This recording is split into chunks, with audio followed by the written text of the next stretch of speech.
Hello and welcome. Today, you're not just going to hear a story.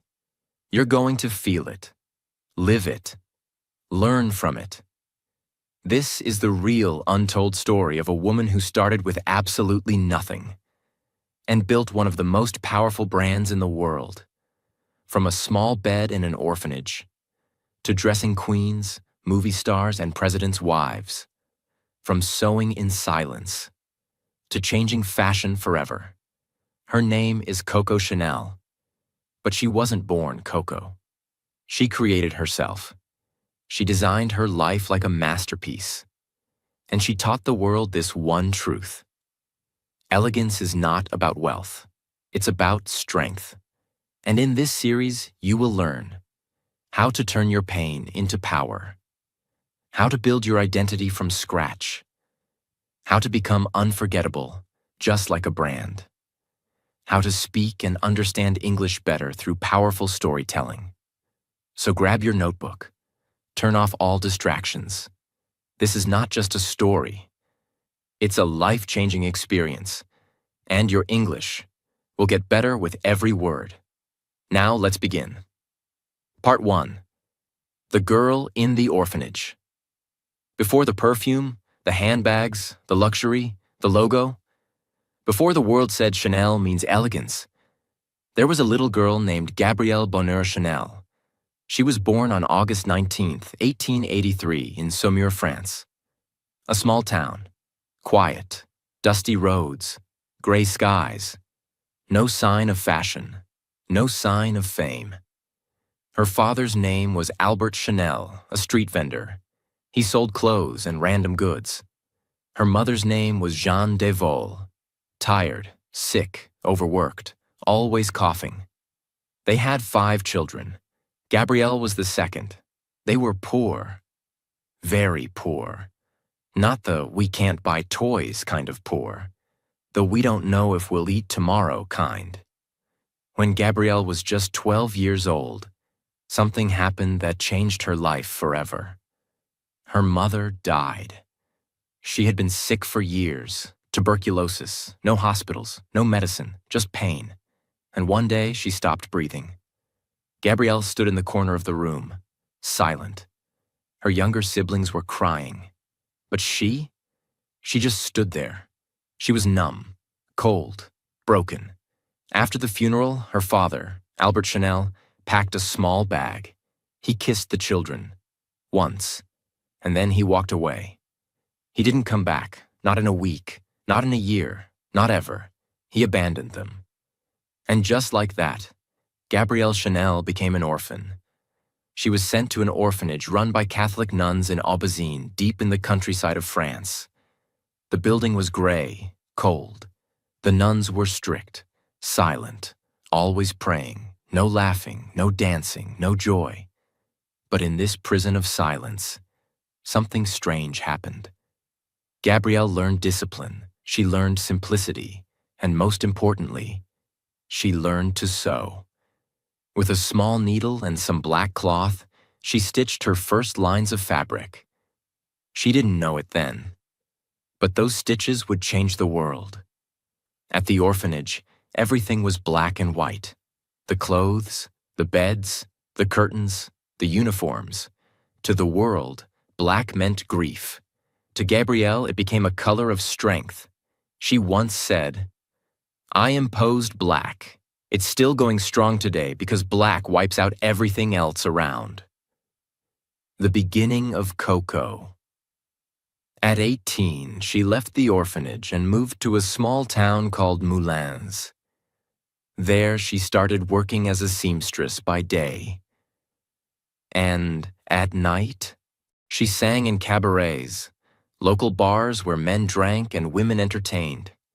She wasn't a great singer, but she had energy, confidence, mystery. She sang a song called Qui a vu Coco? Who has seen Coco? People began calling her Coco.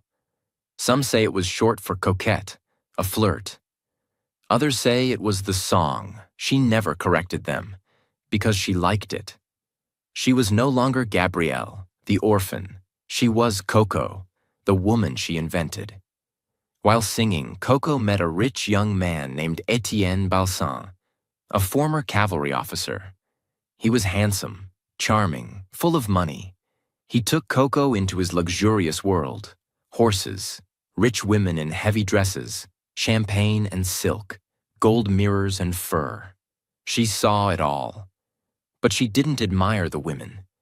She thought their clothes were too heavy, too decorated, too fake. She whispered to herself, a woman should feel free in her body, not trapped in fabric. Balsan let her live in his castle-like home. There she designed hats, simple, elegant, different. And soon, other women wanted them. Then came Arthur Boy Capel, an English businessman and Balsan's friend. He wasn't just rich. He was wise, respectful, and he saw Coco's fire. He told her, "You don't belong in someone else's house. You should have your own name on a building." He believed in her. He gave her $3,000 to open her first shop. That's nearly $90,000 today. Coco said, "He gave me the courage to become me." She opened her first boutique in Paris at 21 Rue Cambon. The sign said, Chanel Modes, Chanel Fashion. She sold hats at first, simple, bold, different. In a world where fashion meant big feathers and corsets, Coco gave women freedom, and they loved it. Actresses wore her hats. Rich women whispered her name. Chanel, Chanel, Chanel. A brand was born. The year was 1910. In Paris, the streets were busy with horse-drawn carriages. The Eiffel Tower had only been standing for 21 years, and the world of fashion was controlled by men. Women were still wearing corsets, tight, uncomfortable underclothes that squeezed their bodies to make their waists look tiny. It was painful. It was tradition. It was considered beautiful. But Coco Chanel didn't agree. She looked around and said, "Why should a woman suffer to look beautiful? Why should fashion control us? Why can't we be free?" At the time, this idea was shocking. But Coco didn't care. She didn't want to follow fashion. She wanted to redefine it. At first, she only sold hats. But after her shop became popular, she began making clothes. Clothes that were simple, elegant, and most importantly, comfortable. She used jersey fabric. That was a cheap, stretchy material used mostly for men's underwear back then. Other designers laughed at her. "Women don't wear that. It's too plain, too poor," they said. But Chanel didn't care. She said, "Luxury must be comfortable. Otherwise, it is not luxury." And for the first time, women felt free. They could move, breathe, walk without pain, and still look beautiful. That was the real beginning of the Chanel brand. She was not selling clothes. She was selling independence. World War I, when fashion went quiet. In 1914, the world changed. World War I had begun. Explosions, fear, separation, death. Everything slowed down. Factories were destroyed. Families were torn apart. Paris was no longer the city of love. It was the city of survival. But even in that pain, Coco Chanel found opportunity. While many businesses closed, she kept working. She moved to Deauville, a coastal town, and opened a new shop. Women had no time for fashion shows. They needed clothes they could work in, run in, live in. So she made simple dresses, loose pants, cardigans, and hats that stayed on in the wind. This was not just fashion. This was resistance. Coco Chanel was designing for survival, not just beauty. And people noticed. Her clothes became a symbol of a new kind of woman. Not a decoration, but a force. In 1919, Coco's life took a painful turn. Her lover and supporter, Arthur Boy Capel, died in a car crash on the French Riviera. He was only 38 years old. Coco rushed to the site. She stood by the wreckage. The man who gave her money, support, belief, and love was gone. She cried, not loudly, but deeply. And then she said something unforgettable. In losing Capel, I lost everything. She wore black for weeks, months, years. But she didn't stop, because pain didn't destroy her. It became part of her identity. In 1926, Coco Chanel did something that shocked the fashion world again. She released a short, simple black dress. No decoration, no feathers, no bright colors, just black.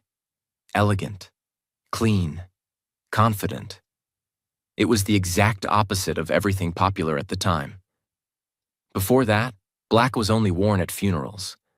It was the color of grief, the color of death. But Coco transformed it. She said, I want to give women the power to feel strong. Black is the color of power. That dress became known as the little black dress. And it changed fashion history. Even Vogue magazine wrote, the Chanel little black dress is the fashion equivalent of the Ford Model T. It was simple, universal, and perfect for every woman. In the early 1920s, Coco Chanel had another idea. She wanted to create a perfume, but not just a scent. She wanted to create an emotion. Until then, most perfumes were based on a single flower: rose, lavender, jasmine. But Coco didn't want a flower. She wanted a mystery. So she worked with a Russian-born French perfumer named Ernest Beau. He created 10 samples. She chose number 5. She liked the number. It was simple, clean, and felt lucky. She called it Chanel number 5. It was the first perfume to use synthetic aldehydes, which made the scent last longer and feel more modern. She released it in a simple square glass bottle. No gold, no curves, no decoration. And she said, a woman should smell like a woman, not like a flower. It became an instant classic, and it remains one of the best-selling perfumes in the world even today, over 100 years later. At its peak, Chanel number 5 was selling 1 bottle every 30 seconds around the world. To sell Chanel number 5, Coco partnered with 2 businessmen, Pierre Wertheimer and his brother Paul. They had the factories, the money, the distribution channels. She had the name and the vision. But the deal they made was unfair. She agreed to 10% of the profits. The Wertheimer brothers would get 70%, and her partner Théophile Bader would get 20%. Later, she realized how much she had lost. Chanel number 5 was making millions of dollars, and she was getting only a small share. She felt angry, betrayed, and tried for years to fight back legally. But she couldn't break the contract. Still, she kept building her empire. Because Coco Chanel was not just a designer, she was a warrior in silk gloves. By the late 1920s, Coco Chanel had become more than a woman. She was a symbol of simplicity over noise, strength over weakness, elegance over decoration, identity over imitation. She rejected trends. She believed in style, not fashion.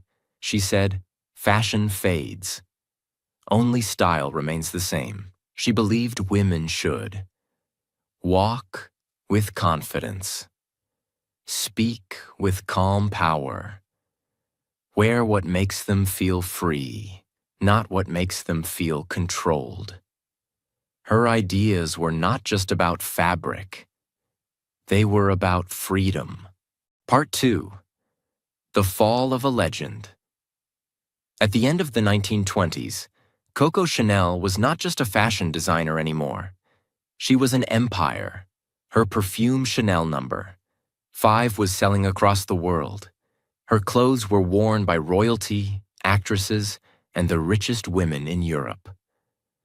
Her name had become more powerful than any label. She was making more money than almost any woman of her time. Her shops were full. Her ideas were copied. The world had finally caught up to Coco. But then came something she could not control. A second war. A war that would not just destroy countries. It would almost destroy everything she had built. By the year 1931, Coco was at the top of her fame. She traveled to Hollywood. There she met Samuel Goldwyn, one of the biggest film producers in America. He offered her $1 million to design costumes for MGM actresses. That's equal to more than $18 million today. It was a powerful deal. But Coco didn't like the film world. She said Hollywood women wore too much makeup, too many jewels. They didn't understand her style. They wanted fantasy. Coco wanted freedom. She returned to France, to her world, her rules, her people. But soon, none of that would matter, because the world was about to change again. World War II begins. In 1939, World War II broke out. Germany invaded Poland. Europe fell into fear. France began to break. Coco was 56 years old. Her fashion house was strong. Her perfume was still selling. But she made a decision that shocked many. She closed her shop at 31 Rue Cambon, Paris. She said, "This is no time for fashion." She believed women had more important things to think about. And maybe deep down she was tired. Tired of fame, of competition, of the constant fight. She disappeared from the fashion world. But not from history. Because during the war, Coco Chanel entered the darkest chapter of her life. A chapter filled with secrets, rumors, accusations, and pain. During the war, Coco began a romantic relationship with a man named Hans Gunther von Dinklage. He was a German aristocrat, a former soldier, and a diplomat.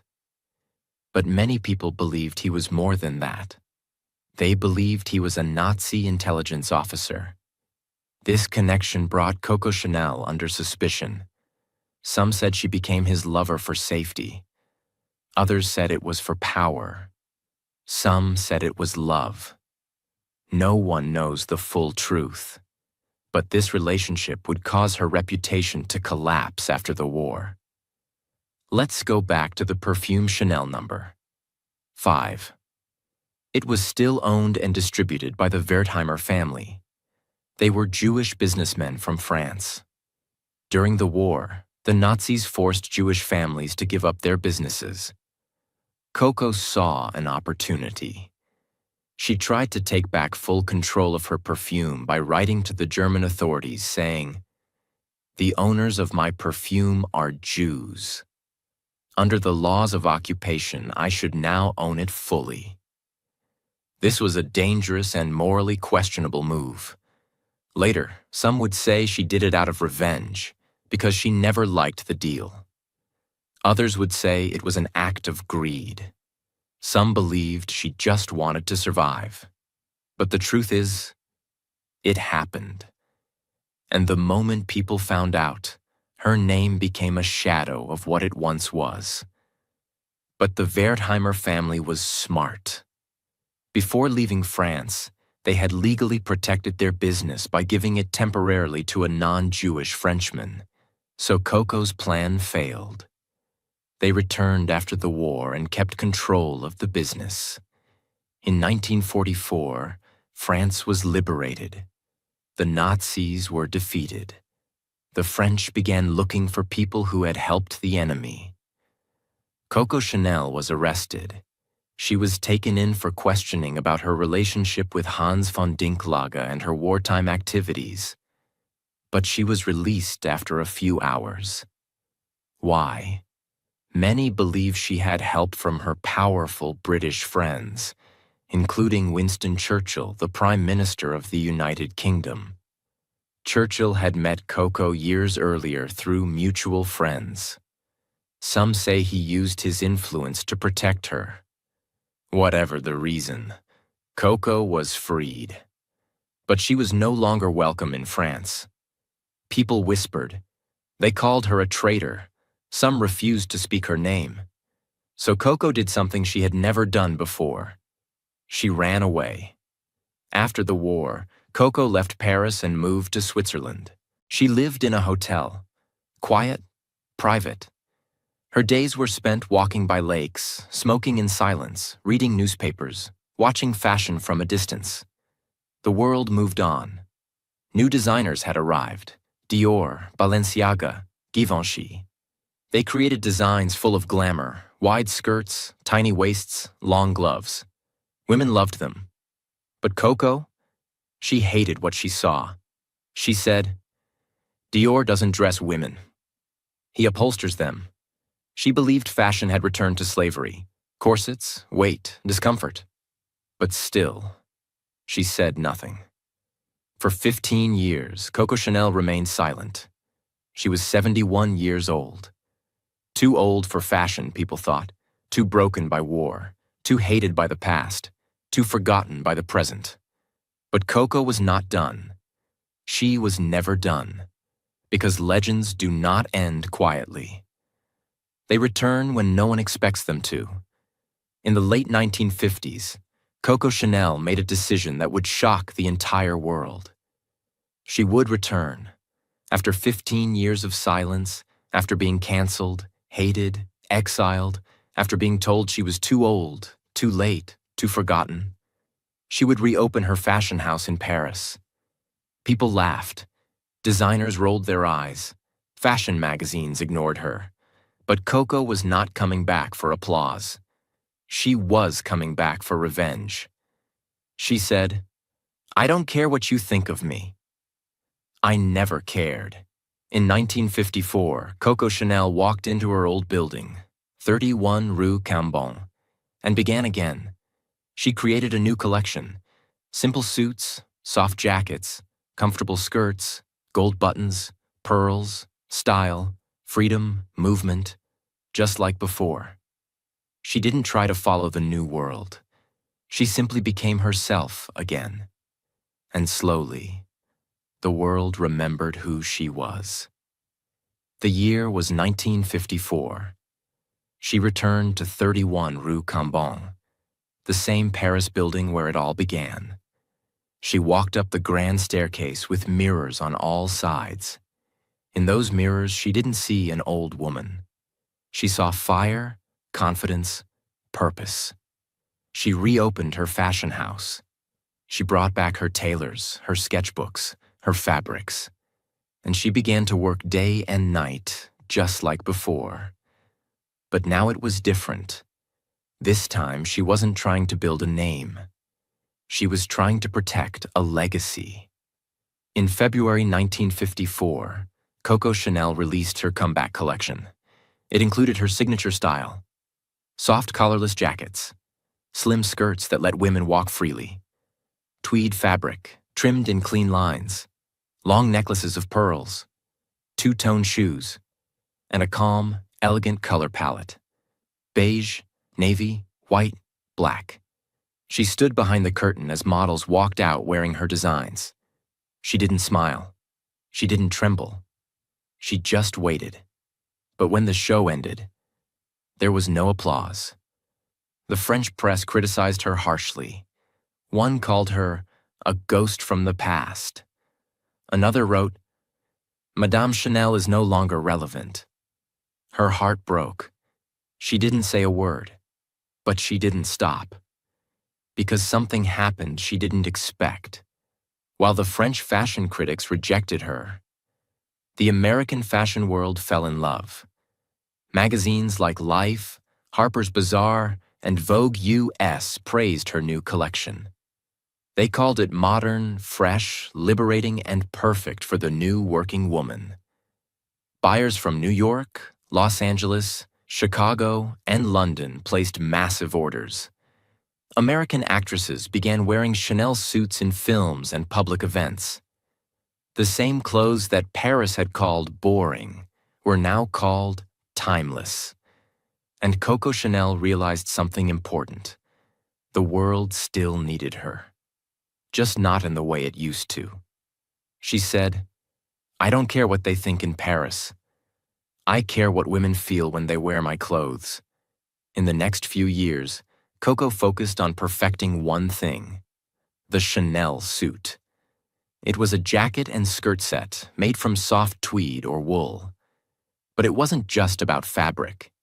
It was about freedom. Here's what made it different. The jacket had no collar, allowing neck movement. It had gold buttons inspired by uniforms. The skirt was straight, not tight, so women could walk normally. The jacket had silk lining, often matched with the blouse inside. There were real pockets, not just for decoration. It was designed to be worn without a corset. It was beautiful, but also practical. It was powerful, but not aggressive. It allowed women to move, breathe, work, and lead. This was not just a fashion item. It was a symbol of the new woman. Working women, independent women, business women, women who didn't want to wait for approval. Famous American First Lady Jacqueline Kennedy wore Chanel suits frequently, and the brand exploded in global fame. Coco also designed the now famous two-tone shoe. It was beige in the body with a black toe. But it wasn't just for style. She had a deeper reason. The beige color made the legs look longer. The black toe made the feet look smaller. It was an illusion. But Coco understood something most designers didn't. Fashion is psychology. She didn't care about trends. She cared about how clothes made women feel: strong, confident, proud, free. Even in her 70s, Coco Chanel worked like a young soldier. She lived at the Hotel Ritz in Paris, the most luxurious hotel in the city. She woke up at 7 a.m., drank strong black coffee, ate very little, wore her signature suits, and walked to her atelier, her workshop. There she worked until midnight, every day.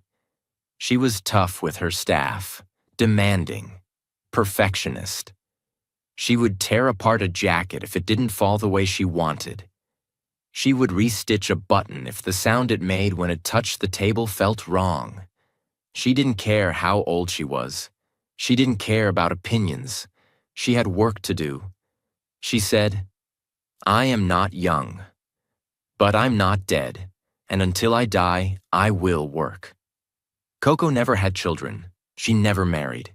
She had many lovers in her life, but no one ever owned her, because time was her only true partner. She said, "I never wanted to be dependent. Love can fade, but work is forever." In a world where women were told to marry young and stay silent, Coco chose something else. She chose to build an empire, not a household. She chose to create style, not follow it. And now, in her late 70s, that empire was bigger than ever. By the end of the 1960s, Chanel had become one of the most recognized fashion brands in the world. Her designs were in Paris, London, New York, Los Angeles, Tokyo, Milan, and almost every capital city in Europe. Chanel No. 5 was still the best-selling perfume on earth. It was generating millions of dollars every year in revenue. The Wertheimer family still owned the majority of the perfume business. But Coco had regained control of her fashion house. Her clothes were worn by queens, first ladies, movie stars, businesswomen, and ordinary women who wanted to feel extraordinary. But Coco never celebrated publicly. She didn't go to parties. She didn't smile in magazines. She didn't take vacations. She simply worked. Every day, every moment. Part 3. The Woman Who Refused to Stop. Coco Chanel was now in her late 70s. She had returned to fashion with full power. Her brand was once again strong in France, beloved in America, and respected around the world. She was living at the luxurious Hotel Ritz in Paris, not just as a guest, but as a symbol of timeless success. But Coco was not spending her final years relaxing. She was still working every single day, as if she were still 30 years old and chasing a dream. Because Coco never worked for money. She worked for control, for beauty, for freedom, and for immortality. Every day of Coco Chanel's life was organized, disciplined, and intentional. She woke up early in the morning, always alone. She preferred silence in the morning. No phone calls, no meetings, no noise. She would drink a hot cup of black coffee, often with a small croissant. She didn't eat much. Her meals were light, controlled, simple, like her designs. She bathed, applied her signature Chanel number, 5 perfume, and she always wore a suit. Never pajamas, never lazy clothes. To her, every day was a chance to design life. She once said, "Dress poorly, and they remember the dress. Dress perfectly, and they remember the woman."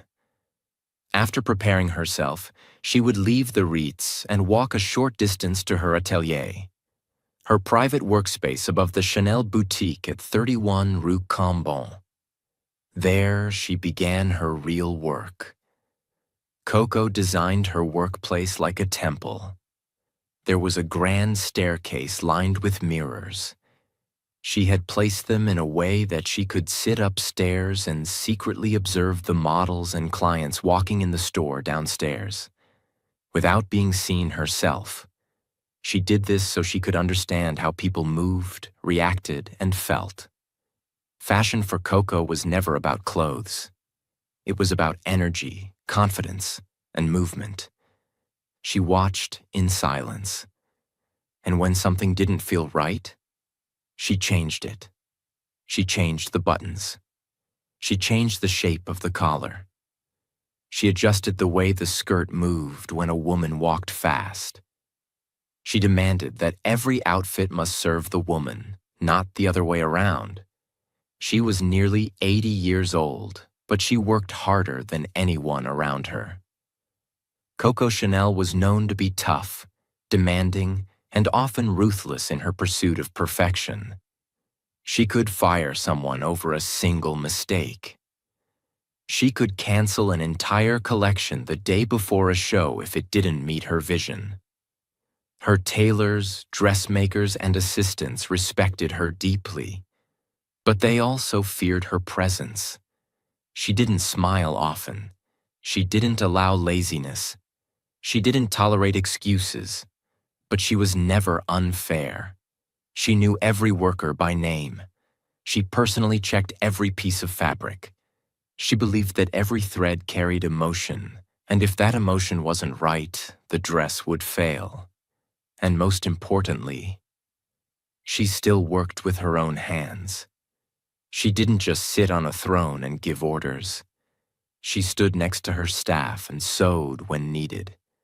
She was the queen who still used the needle. By this time, the name Chanel had become more than a brand. It had become a global identity. And the women who wore Chanel were not just rich. They were powerful. They were modern. They were working women, leaders, thinkers, creators. Her most famous clients included Jacqueline Kennedy, First Lady of the United States, Princess Grace of Monaco, Elizabeth Taylor, Brigitte Bardot, Romy Schneider. But Chanel never treated celebrities like gods. She always said, "My clothes are for women with character." Not women who want to decorate themselves.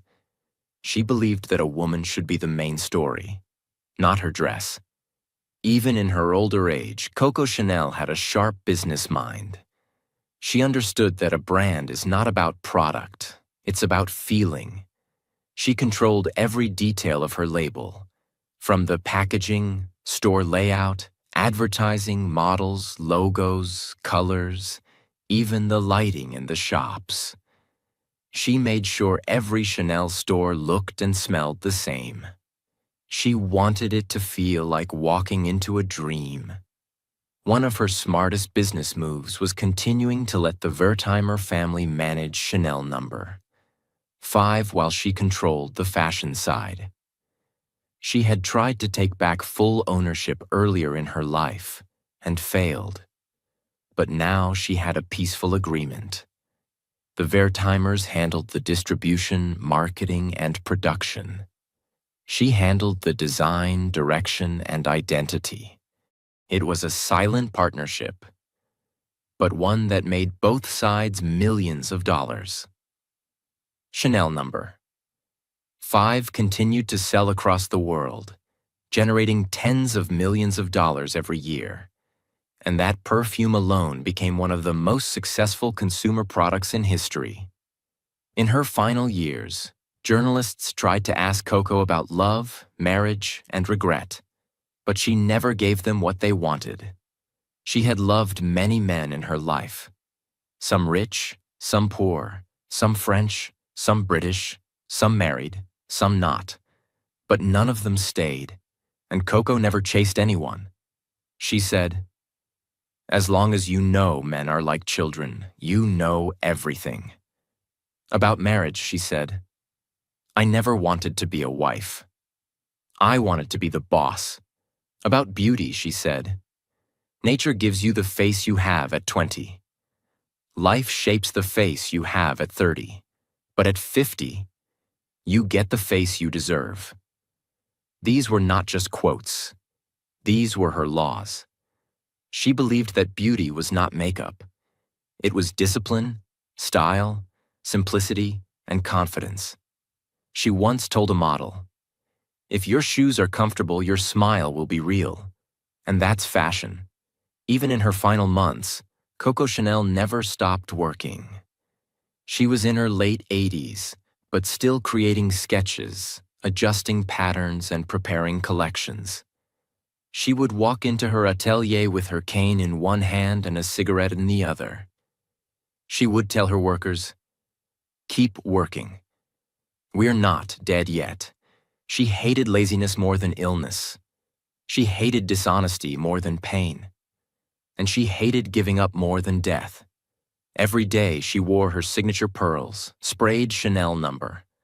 5 on her wrists, and walked like she owned the city. And in many ways, she did. Because Paris had never seen another woman like her. Part 4. The final stitch. Coco Chanel was now in her late 80s. She had spent almost 7 decades building her life from nothing. From sewing in a silent orphanage to dressing queens, stars, and presidents' wives. She was not just a woman anymore. She was a symbol. She was not just a designer.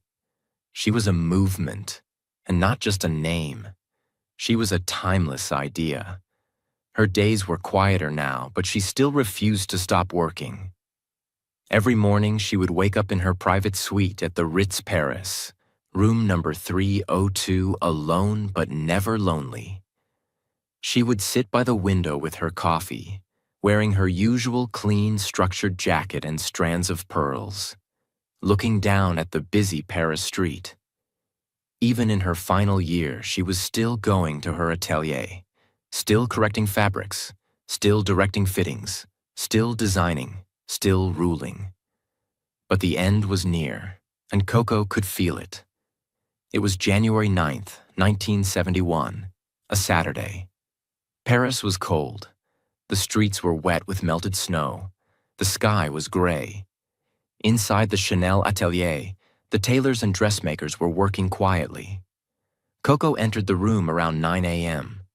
She was slower now, her steps shorter, but her eyes still sharp.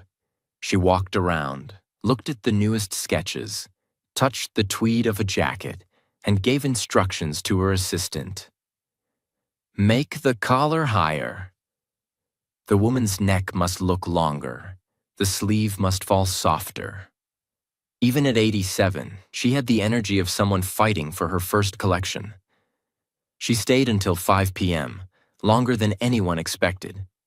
Before leaving, she looked at one of her favorite models and said, "You see, that's how you live. Working. always working. Then she returned to the Ritz. She took a bath. She had dinner. She called her maid. Everything was quiet. Paris went to sleep, and so did she.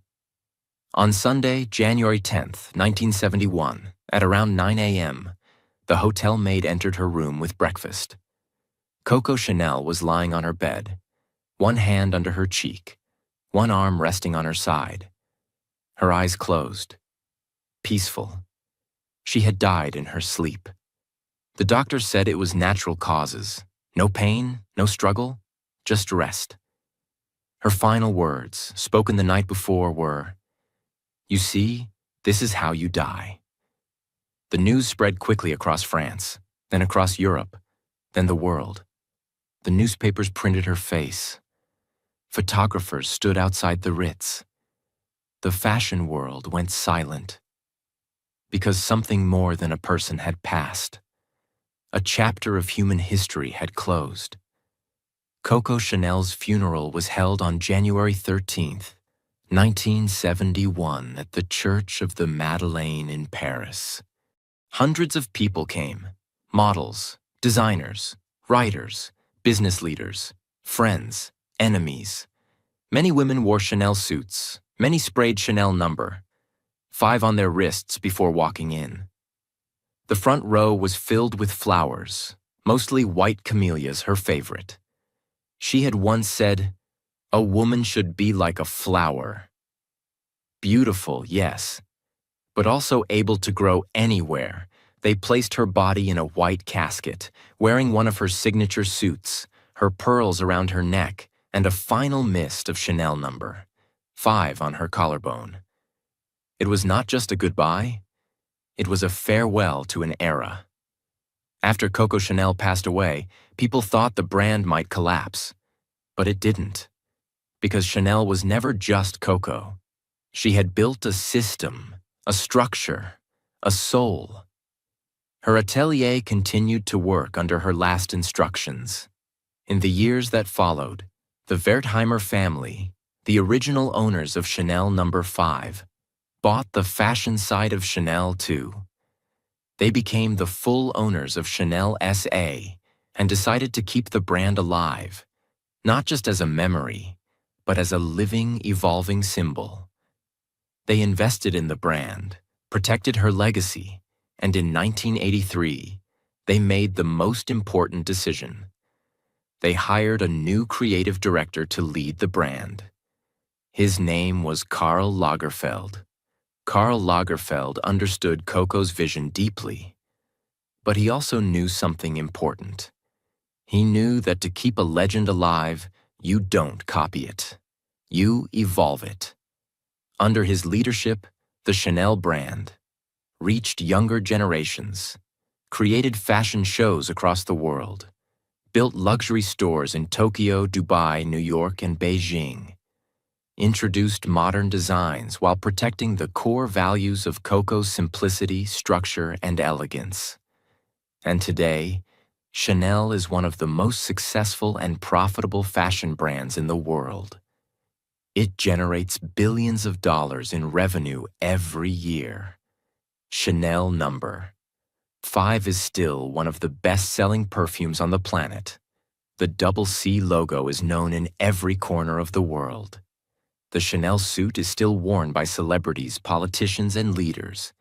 The two-tone shoe, the little black dress, the beige and black color scheme, and the signature pearls, all still live on. Coco is gone, but her soul is stitched into every fabric, every store, every bottle, and every runway. Coco Chanel once said, "My life didn't please me, so I created my life." That is the lesson. She didn't come from power. She wasn't rich. She wasn't born beautiful. She wasn't protected by anyone. She lost her mother at 12. She was abandoned by her father. She lived in an orphanage. She was rejected by many. She faced heartbreak, betrayal, and war. She was called a traitor, a woman of scandal, a failure. But she refused to become a victim. She trained her hands. She trained her eye. She trained her mind.